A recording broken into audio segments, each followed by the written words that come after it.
Welcome back, everyone, to a brand new episode of Agents of MACE. My name is Luke. The other agents will be joining later. We just had a little bit of a schedule conflict today, so I was going to share my thoughts first, and then we'll pass the episode over to Drew and Elisa. So today we're talking about She-Hulk Episode 4, Is This Not Real Magic? I'm going to keep my thoughts fairly short, let the other agents kind of go into more detail and talk through the episode. But overall, I really enjoyed this episode. I found this one to be quite humorous, actually, and we definitely get a little bit more interesting world building here. I think one of the things I really enjoyed about this episode is that it's feeling a little bit more like Spider-Man-esque. I think 4 episodes in now, we really I think we've set up a good foundation for Jen and She-Hulk, and just really getting into like this, how do I balance everything? How do I, I'm going to work as She-Hulk, and then after work I need to kind of live my normal life. And a lot of this episode deals with Jen, going on dates and setting up dating profiles, and then just kind of balancing that along with now her growing to-do list for work. But we do get some interesting things in here in regards with magic. Wong does come back in this episode. I really enjoyed his presence in this. It's funny because we just kind of get a lot of these moments of like, what are these superheroes doing like when they're not trying to save the world? Like, how are they decompressing and relaxing? And there was one particular thing in this episode that was spoiled for me first thing this morning on Instagram, but I had zero context what it meant. I didn't even like piece it together that it would be associated with She-Hulk, but once I kind of got the context, I just laughed. I thought it was hilarious. I thought the use of like the fourth wall break was very, very clever within this episode as well. We do get some cool things. I'm very curious to see where things are going now. I do know that like early reviewers were able to get the first 4 episodes, so now we're kind of caught up to what they know. So the question is where's things going? Because, the ending of this episode was very interesting because it's not something I was expecting, because we do get another something's going on with Titania, and now it's kind of like, well, what's Titania's motivations with Jen? Where is this going to lead? Who else are we going to see? I don't know. But overall, I think this episode does raise some very interesting questions because we're seeing another magician. Magic is a big part of this episode where we're kind of following this magician that does have a past with Wong, and so it's just kind of like watching what this magician is doing, who goes by the name of Donnie Blaze. Why is he able to keep the sling ring?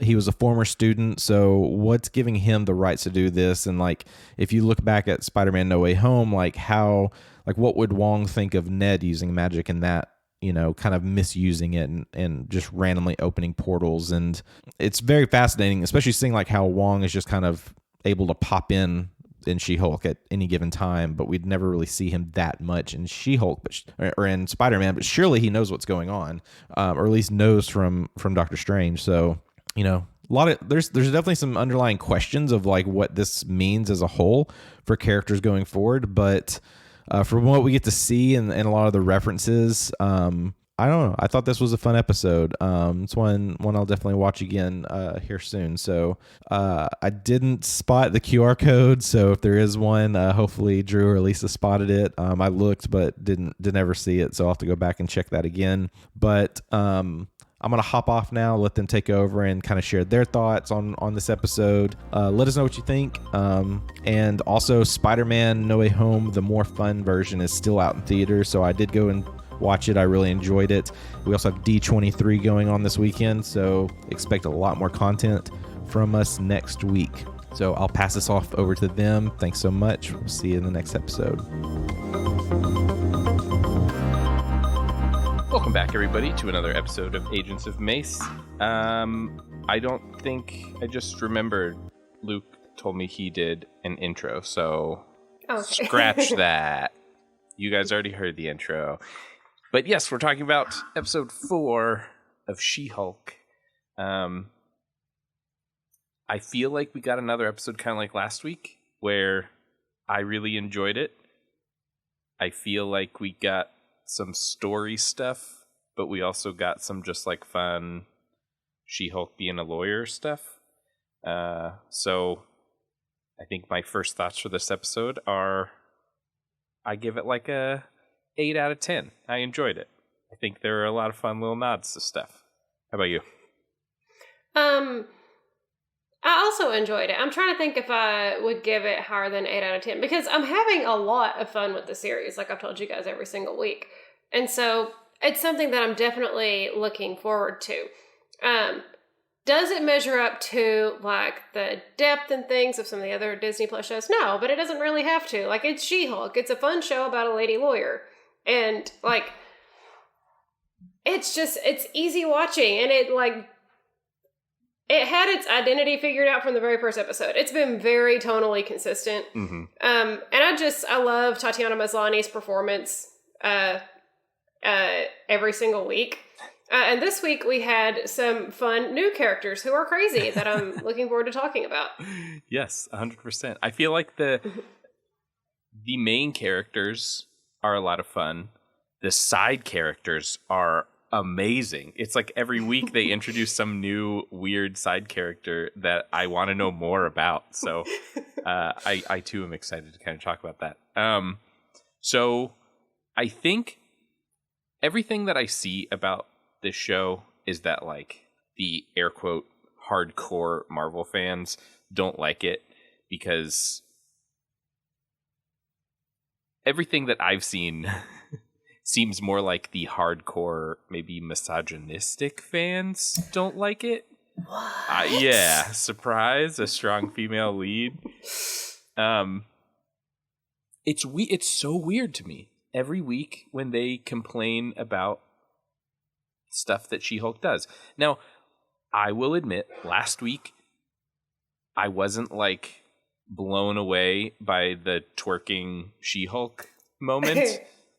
I think that they could have done something a little more fun for that than have you didn't her... think it was fun? I mean, it was fun, but it was just like, I don't know. The other ones were all kind of like funny seeing how She-Hulk deals with everyday problems. And this seemed more like they got Megan Thee Stallion on the show. And so they were like, well, what can we do with her? We can dance to one of her songs. Yeah. So I was like, but I didn't have anything wrong with it for like a woman is dancing on a Marvel superhero show. Like, leave her alone. Come on. It's not that bad. Yeah. I saw some folks complaining about the CGI, and I was like, y'all are mad at a cartoony sequence in a sitcom lawyer show that's very CGI heavy because it's cartoony? Yeah, yeah. I don't mind the cartooniness. I wasn't a huge fan of how bulky her her clothes are. Not that they need to be like skin tight clothes, but it just seemed like when she moved, they weren't animated to move with her. If that makes sense. It kind of looks like the clothes were animated separately from She-Hulk doing her dance. I guess I didn't notice.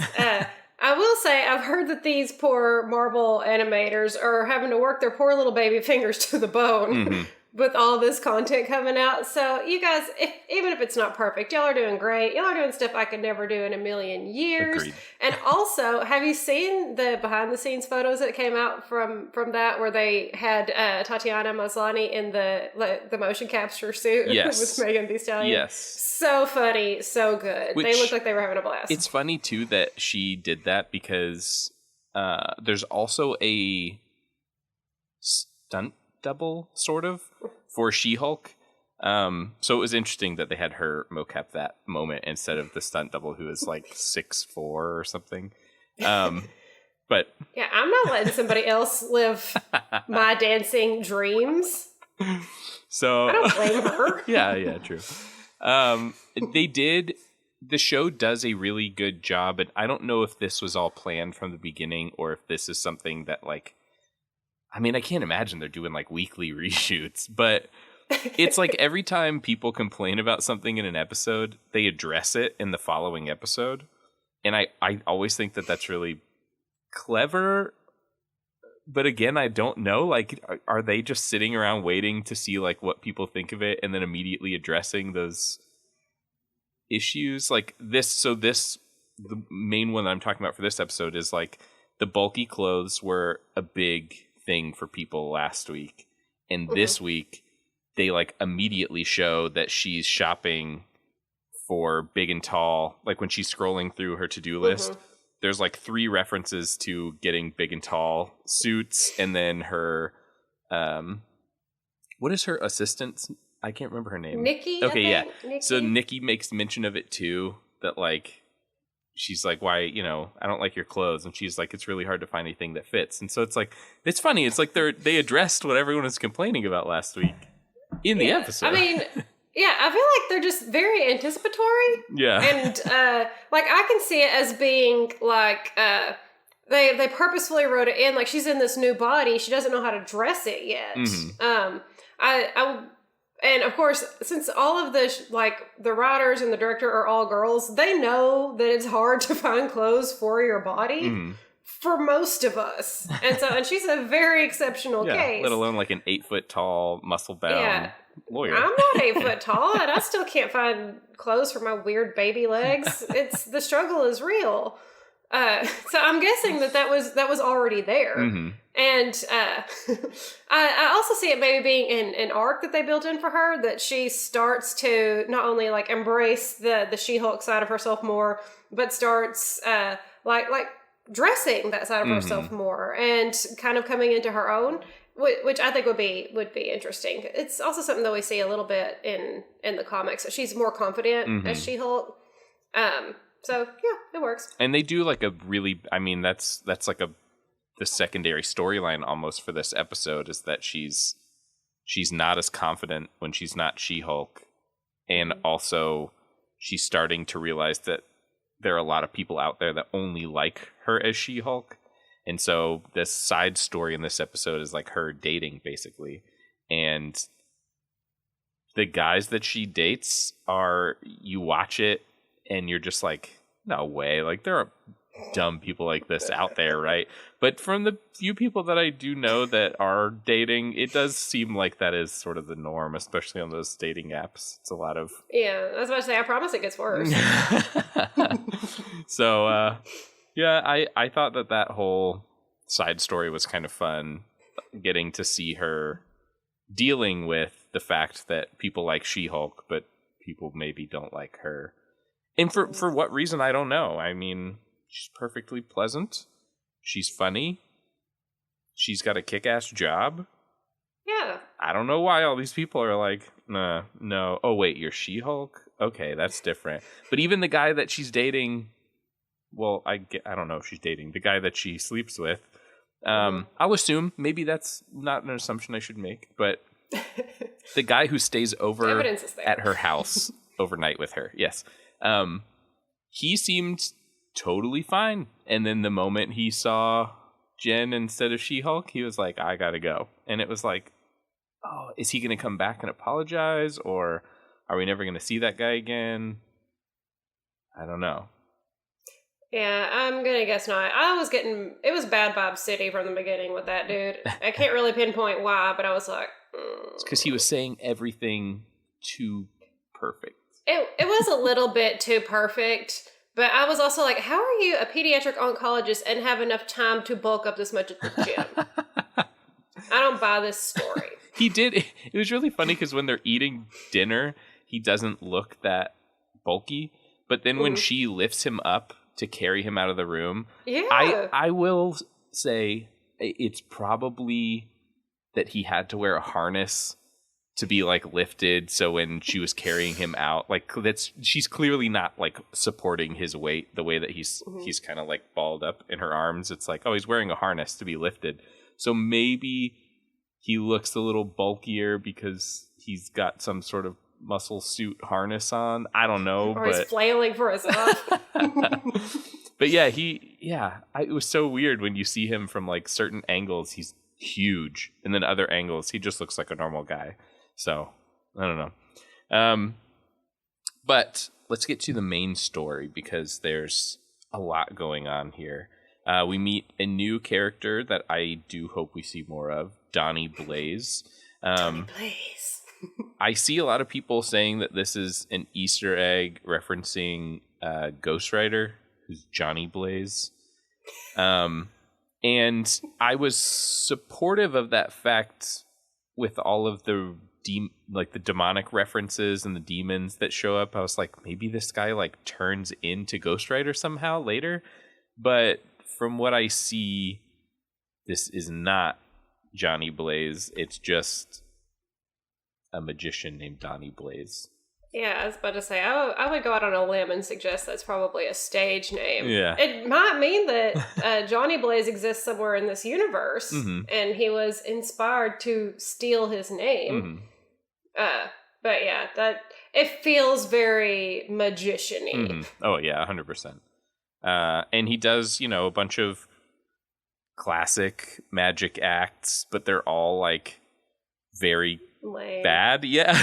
It's so weird that he's like trying so hard, but you can see his harness and you can see when he does tricks where he's pulling stuff from.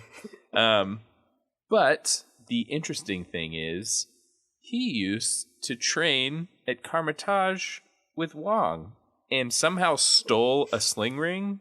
I would assume that if you dropped out of that program, they probably wouldn't let you keep that, but yeah, I don't know. I guess maybe he just got away with it.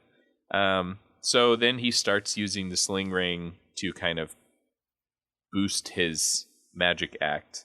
And boy, oh boy, the character that we get for him to practice the sling ring on. At first, I was like, this is ridiculous. Like, who is this girl? And then I just figured she would never show up again. And boy, was I wrong. She not only shows up again, she shows up twice more in this episode. And potentially more, because now it seems like she may be BFFs with Wong. I was about to say, it looks like she might have just moved into Carmitage at this point. Yeah, I don't know. With Wonggers. With Wonggers, oh gosh. I did not write down... It has a Y in it. Okay, yeah. They only repeat this about 4 million times in the episode. I forgot. But her name is Madisynn with 2 N's and a Y, and not where you think it is. And it sure isn't, because later she spells it, and it is not where you think it would go. But yes, Madisynn with a Y, 2 N's and a Y, not where you think it is a character that I do hope comes back. She was ridiculous. She was like... If I ever met a person like that, I would stay as far away as possible. But boy, oh boy, was it entertaining for this show. So Madisynn gets sent to what can only be described as some sort of like weird hellscape with goblin heads on spikes and stuff. And then the next time we see her, she appears to Wong and she has a heart in her hand and basically tells him that the way that she escaped was she met a goat who she thinks his name is Jake, and she made a deal with him for 6 drops of blood to get out of there. So this is interesting, and we've talked about this for the past, 5 series and 3 movies, that everything seems to be a Mephisto reference, but yet nothing seems to be a Mephisto reference. Well, this could be an actual Mephisto reference. Mephisto at one point does take on the form of a goat, and his name is Jack. So this could be, because she says it's Jake or something, so this could be a reference to Mephisto, and maybe she made a deal with him for the drops of her blood to escape. I mean, that sounds... I'm convinced. Yeah, so... I mean, people have been talking about Mephisto since WandaVision. We have not had a actual mention, so this could be... Yeah, they're being awfully coy about Mephisto. Yeah. Because every series they're like, maybe. Yeah. And then it never pans out. Exactly. So I'm not expecting it to pan out, but this could be an actual reference. But I'm also starting to think that this is like the big red herring for this entire new phase. They're just going to be like, Mephisto, Mephisto, Mephisto. And then they're never going to show him, and it's going to be a surprise when they're like, look, it's, I don't know, Galactus. Phase 8. They'll do Mephisto. Yeah. So that was exciting to kind of see that. We also get a few references throughout this to Doctor Strange. They talk about the Book of Ashanti, which, as we all know, that's the book Doctor Strange is trying to get in Multiverse of Madness. And they also Wong mentions a wedding. Mm-hmm. This could be the wedding in Doctor Strange too. Yeah, but I was wondering why they would have stuff from Christine's wedding. Yeah. Since they were just guests there. So I don't know whose wedding he's talking about unless, like, did Strange marry Clea? That would be fast. That would be fast. But I mean... Is Wong married secretly? Right, yeah, I don't know. Or is it like somebody that we haven't met yet and then they're going to be like, oh, we went to... it was Sue Storm and Mr. Fantastic's wedding. Oh boy, what if they slip that in? Surprise, Fantastic Four. So, yeah, I don't know. But that's a scene that we'll wait to talk about because that's a fun scene.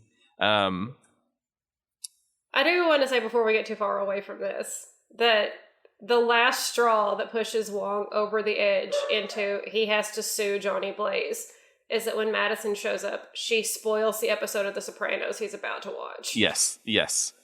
I love that. He's known about Johnny Blaze for a long time, but then he's like, enough is enough. When she spoils this, like, at least 15-year-old episode of The Sopranos. You know what's funny? So when I was growing up, my stepfather at the time watched Sopranos, but I was never allowed to watch it. And I think that I like missed it. I like never watched it. I tried watching episode 1 like years later. Wasn't really into it, so I never watched it. So seeing this, I was like, oh, well, I guess I know she dies. Yeah.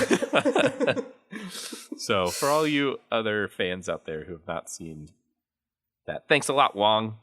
Or thanks a lot, Madisynn, I guess, for ruining this for all of us. I also haven't seen it. Excuse me.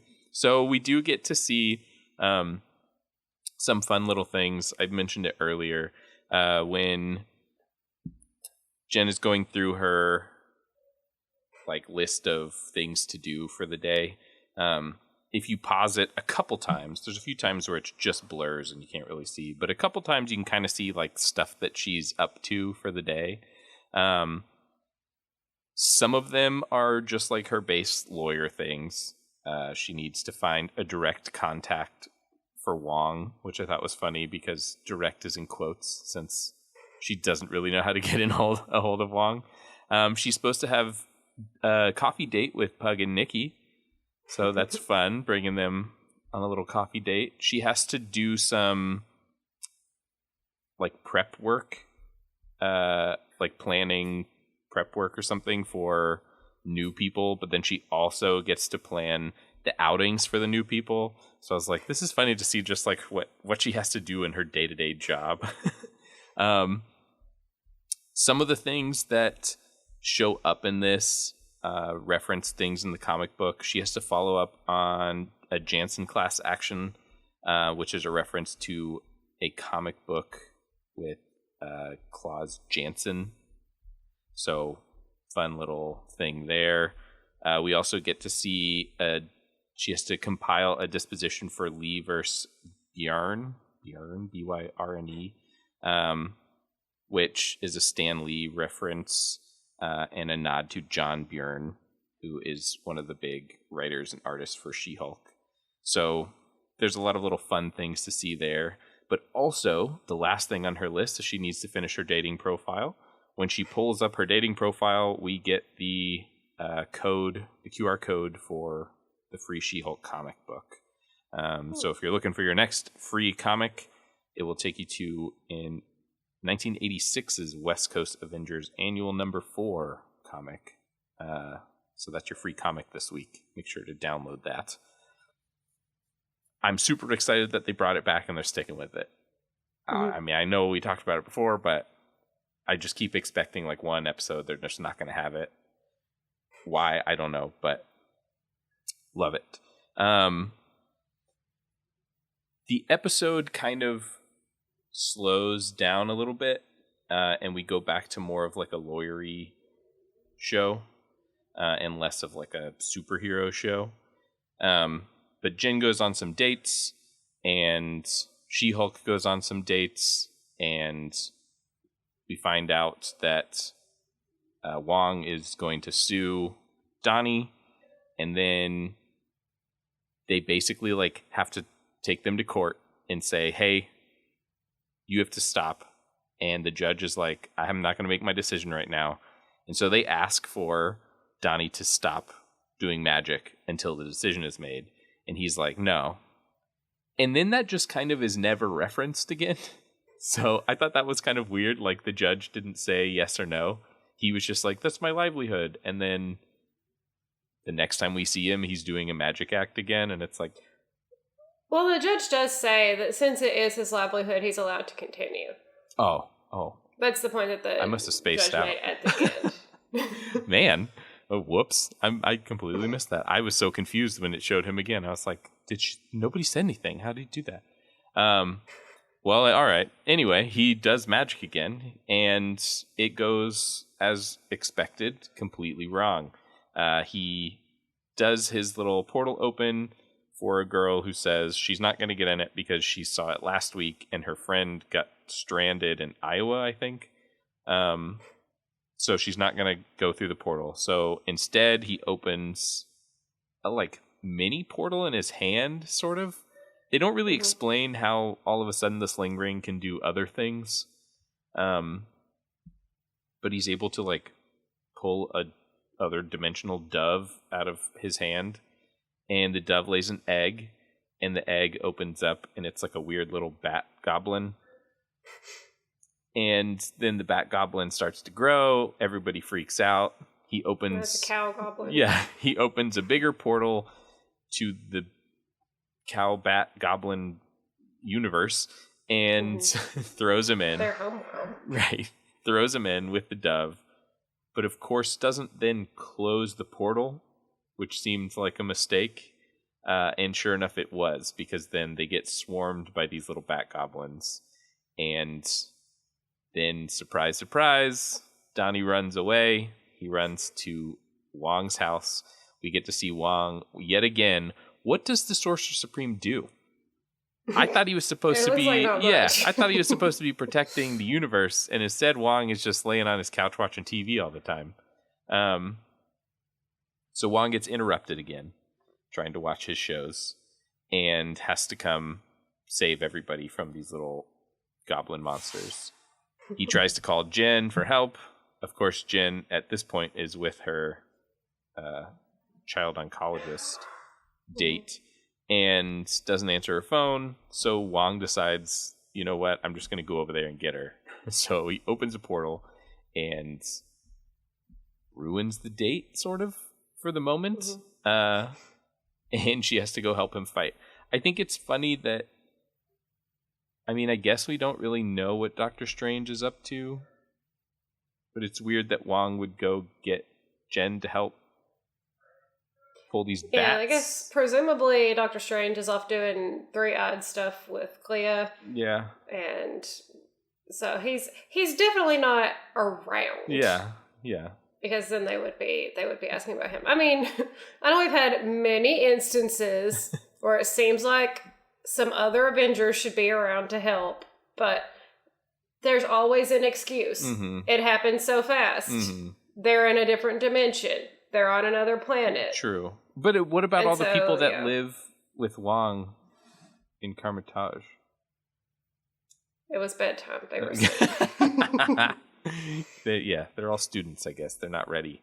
So she has to go help him as he makes a portal to, like, the mountains, like a snowy mountain, and starts throwing the bat creatures through that portal, which seems like, you know, putting bubble gum on, like, a leaky pipe. Unless that's, like, another dimension or something. It's just weird, because I was like, is he just letting them go, but now they're on Earth? On, like, I was Everest? hoping it was like some sort of unpopulated mountain dimension. Yeah. Like, they could just have this one. It's cold. It's probably not pleasant. It's craggy. I mean, yeah, I'll buy it. It's fine. I was just very confused because it looked like the one from the first Doctor Strange movie when he goes through the little glass door portal thing, and it's just like a snowy mountain. So I was like, is he just dumping these like out of sight, out of mind? So yeah, I wonder if we'll see them come back again, but maybe not. But this does seem to maybe sort of give them a solid case for Donnie not performing magic anymore. Of course, that's something that they will discuss at a later point because She-Hulk has to get back to her date, who is... Yeah. She does at least get him to agree to the cease and desist. Yeah. On threat of goblin cow. Right. Yeah, the last one before she tosses it through. And yeah, they just sort of say yes, Donnie and his assistant. So I don't know. I kind of feel like maybe this other dimension will come back again. Wong seems to be a recurring character, not just a one-off cameo. So who knows? Perhaps. Yeah, maybe we'll see some more magic stuff. We do have another Titania. She shows up again. Well, not in person, but she basically serves She-Hulk by suing her for the rights to the name She-Hulk, which just seems ridiculous. But maybe this is where we're getting some more Titania stuff, and we're going to see her be more annoying, which is kind of what we've been led to believe her character is. But we haven't really seen much of her character, so it'll be exciting. Maybe that will be next week's episode. We'll get to see her character a little bit more, maybe find out her superpowers, maybe find out what she actually does. Right now it just seems like she's a social media, whatever you call them, influencer, I guess. An influencer, yeah. So far, that's all we've got, is that she's an influencer with superpowers, which I would be like, pick a lane, but it doesn't look like she's gonna. Yeah, no, it does not seem like she's gonna. So I guess we'll find out next week on that. But we can get to what is maybe my favorite part of this episode, which is the end credit scene. Or post-credit scene. I do want to mention again, it's worth it to not skip to that and instead watch the end credits, because every week so far, a number of them have changed to be new for episode-specific content, which I think is really cool. Some of them are like, man, I kind of want that as like a poster to hang on the wall. Like, some of them are really cool. So definitely don't skip those. If you like to see the cool little courtroomy artwork that they have at the end. But we show backup Carmitage. Wong is now with his new best friend, Madisynn, with two N's and a Y, not where you think. And they're going to watch some TV together. But Madisynn is also asking him about what his favorite drinks are and what alcohols he's had before. I think it's fun to get to know a little bit more about Wong, and maybe like what he's like outside of work, if you will, because we talked about that before, getting to see that before he was the librarian and before he was Sorcerer Supreme, he worked at a Target in Carmitage, so I think now it's interesting hearing about all the drinks that he's tried and what he likes to drink. Gin and tonic is a very bougie choice. Yeah.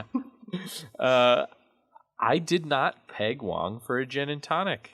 Me neither. Wouldn't have bet that in a million years. Yeah.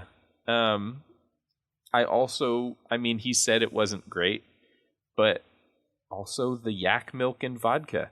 Just, I don't even know Never again, why. as you said. I don't know why you would try it. Madisynn seems very excited to try it, and he does say that they may have some yak milk left over from the wedding. So from the wedding, which that's also a pretty big indicator to me that it's not Christine's. Yeah, that she would feel just like have Christine yak wouldn't milk. have that. Yeah. I it's Marvel's thing, right? Every time they answer one question, they give you 6 more questions. So exactly. Maybe we'll find out. Also, Madisynn's understanding of blue curacao is the exact same as mine, which is, I don't know what it is. It's just blue. I thought that it was fun that so blue curacao is one of those things that, like, if it's in a drink, I'm probably going to get that drink. Because if it's blue, it's probably super sugary and I'm going to enjoy it. I, for the longest time, thought it was blue caraco.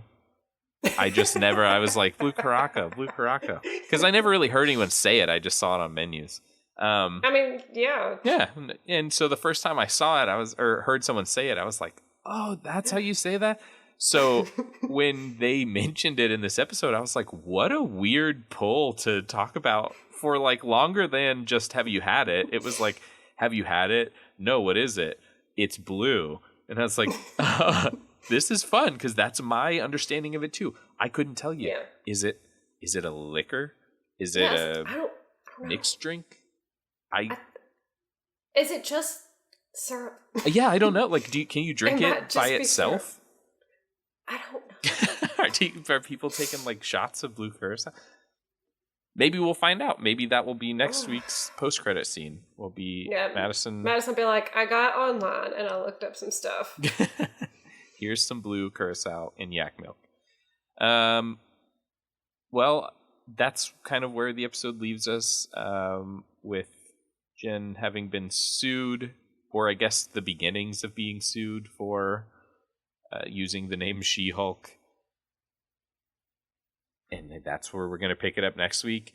It's odd that we're not getting references to anything else that has happened so far. No one really seems concerned about where Bruce is. We don't really know what else is going on with Emil. That's his name, right? Yeah. That is one of the things on her to-do list, is to talk to his soulmates. So, I mean, maybe they are still working on that case. Although I guess he's the thing she was hired to do happened. He got out on parole. So I don't know, but I'm interested to see if any of this is going to come back, or if this is just sort of like, it's a law show and every week there's a new case that needs to be dealt with, and it gets dealt with, and then off to the races with those characters. I'm not sure. What I'm pondering on is Titania's lawyer going to be Daredevil? I know, yes, like it was such like a big deal that he was in the show, and now I'm starting to like super suspect that he's going to be in the show for one episode, and it's, if anything, it's just going to be like a a cameo. Yeah, either he's representing somebody against her, or she's representing someone that he's trying to put away. I don't know, but we'll just have to find out. There's 8 episodes, right? So we got 4 more. I thought there were 9. Oh, there are 9 episodes. I can never remember. Yeah, I think this is a longer series. Okay, maybe it's even 10. Please 12, 22. 22, like a real show. Yeah, exactly. Come on, Disney. So yeah, there's time. I do highly suspect that it will be a 1 episode thing, if that. Wow. So yeah, don't get too excited, but get a little bit excited. Well, any final thoughts on this episode or anything that we missed? I don't know if we missed anything. Aren't we supposed to answer our question from last week? Yes, we are supposed to answer our question from last week. So I think, well, do you want to go first? Or do you want me to go first? The question was like, who would we want to defend, right? And what case they would be, you would be defending them with. Right. I think the one that I would want to defend the most would be Cap, because he would definitely be innocent. Whatever it is, if it's so much as like a speeding ticket that he's like disputing, he didn't do it. And everyone knows that he didn't do it. It would be the easiest case ever. But I think we all know at this point that the one I'd be most likely to defend, no matter what it was, would be Loki. You're like, we have indisputable evidence that he did so much murder. Be like, but like he had a reason. Yeah. And I'm gonna lay all that out right now. I made a PowerPoint. I think it wasn't his fault. It was difficult for me because I was torn between who I want to meet and who I think would be fun to work with. I think obviously who I want to meet would be Wolverine, and I think I wouldn't want to deal with anything like too heavy for his case, so I would want it to be like maybe he got busted for carrying metal onto an airplane or something. Yeah. I was about to say his could get bad. Yeah. So I don't know that I want to like defend him for murdering like a room full of people, but something lighter, maybe a speeding ticket, something like that. I think it'd be fun. And it's just him running. Yeah.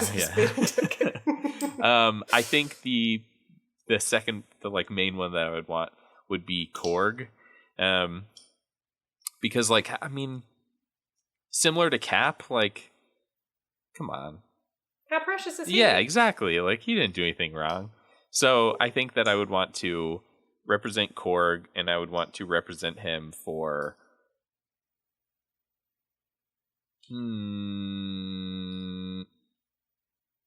I'd want to represent him for like public like nuisance or whatever that's called when you're too loud in public and then they arrest you. Disturbing the peace. Yeah, that one. Yeah. I think that would be a fun one to do with Korg. So hopefully you audience members have sent us yours. If you do, we'll give you one more week for that, and maybe next week we'll read some of your answers. So definitely check us out on social media or wherever you listen to the podcast. Just leave your comments and reviews there. For this week's question, who do you think is going to show up in this show next? Either as a cameo or as a reference to someone in the comics. I know it's Marvel, so like the things that they could pull from is huge, but I think like a little bit of She-Hulk research, you'd probably be able to pull somebody that they would throw in here, or at least reference in here. So that'll be the question for next week. So who do you think is going to show up in this show? Either next or just before the thing ends. And you can't say Daredevil because we already know that. Yeah, nice try. So that'll be next week's question. Make sure to leave us a review, comment on our episodes, follow us on social media. We're going to be doing another giveaway next week. I will post what we are giving away probably along with this episode. So check out our Instagram and our Facebook page to see which pop we're going to be giving away. But then we won't be giving it away until next week's episode. So you have to listen to the episode so that you can find out how to enter. I think next week it's going to be a secret phrase. So you're going to have to listen and find out what the secret phrase is to try to win the pop. Join us next week for episode 5 of She-Hulk and a chance to win a cool prize.